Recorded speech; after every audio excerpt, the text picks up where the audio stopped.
যে দুনিয়ার থেকে যখন বিদায় নিতেছিলেন, হায় হায়, মালাকুল মউত যখন অনুমতি চাইতেছিলেন বুকে হাত রাখবো কি রাখবো না, তো বলছে অনুমতি দিব, আইনা আখি জিবরিল, আমার ভাই জিবরিল কোথায়? তো বলছে দেখা আসছি ফি সামাইল উলা, প্রথম আকাশে। একটু পরে উনি সালাম দিয়া ঢুকছেন, ওনার চোখে পানি ছিল। তো বলছে আপনি কাঁদেন কেন? বলে আজকে এলপিআরে চলে যাব, আর কোনোদিন ওহির বাহক হয়ে জমিনে আসবো না। আপনার পরে কোনো নবী নাই, কোনো রসুল নাই, আমারও ওহির কাজ শেষ। ওহির সুবাদে কখনো কখনো নৈকট্যময় জায়গায় চলে যেতাম, আজ থেকে আর যাওয়া হবে না। আমার চোখে পানি।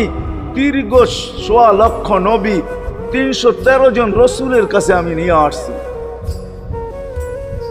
আজকে শেষ দিন, এই জন্য চোখে পানি। তো উনি উল্টা প্রশ্ন করছেন, আপনার চোখে পানি কেন?